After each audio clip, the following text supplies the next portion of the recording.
ang chairman ng barangay ang nagpaputok ng baril. Nagmula sa mga presidente at pulisya, ayon kay Hazel Rose Ramos, nagsimula ang gulo nang magkaingat ang kanyang ama at Tsaka si Angelo nakakasabay sila, pero si Angelo meron na tsaka si Vincent. Si Mamula. Ito, meron yung chairman eh, ganyan. Ay, may Grace, si Chay Chay may national na? Nakita lang parang na. Ay, siya pala, wala. Chay Chay. Binaba niya pa yung Sila yan galing, Chay Chay. pagkamat wala namang Sela, kinalaman ng tsaka bala, si- nagtamo ng mga galo sa Abay, si Choy. ama ni Hazel Rose mula umano sa mga tumalsik na Wala na, wala pa. dito mismo sa Ano, meron na? ito sinagawa ng Ang wala lang si Chay Chay, si Sela. kasabay namin, Wala kang Sela yung ano. Naghawak niya nang nagdi-deliver, iba-iba. mga tama ng Kaya bala. ka, pag problema, nagtengwalay na.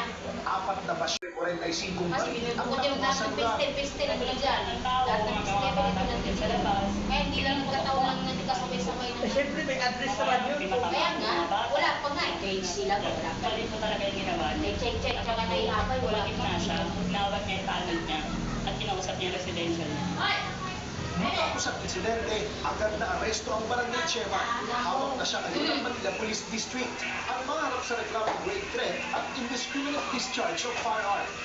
Nakatitin na rin sa FPD ang ama ni Hazel Rose matapos ang mahanapon ng reklamong direct assault to a person in authority ng kapwa ng barangay chairman. Sinika ng ABS-CBN News Team na kunin ang panig ng barangay chairman. Pero ayon sa kanyang abogado, sa korte na siya magpapaliwanag. Yan. Jessie Cruza, ABS-CBN News. Dami ko na tao.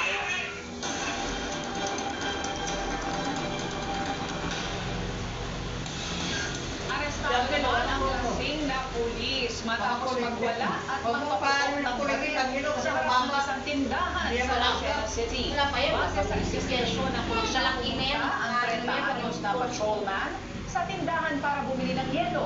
Sa kuha ng video, nakikita nilulusot niya ang baril sa Dami ko harap ng gusto. tindahan. Matapos Yung ito, try na tinda. tinutukan niya ng baril ang isang Ganda. binatilyong bumibili ng Ayan, sigarilyo. Dagdag ng pulisya, pinagbantaan rin ng suspect ang pagkasintahan. Nauwi ito sa kaguluhan ng paluin ng pulis ang dalagang gamit ang kanyang baril. Inawat ng mga residente ang pulis pero nagpaputok pa siya ng baril habang patuloy na Delikado yun, baka mapindot na naawat at Ayan, nakapunta na sa labas. Di, iba din yan. kapatid niya. Lasing na pulis. Bumili ng yelo. PNP Quezon Provincial Director Nagpaputok sa labas, tapos tinutukan niya. Lasing na pulis, tapos Mamaya. suspect at tuluyang matatanggal sa Iba rin yung kapitan. Iba din yun, iba din to. Dami nga po, lasing na pulis. Ika-apat na suspect sa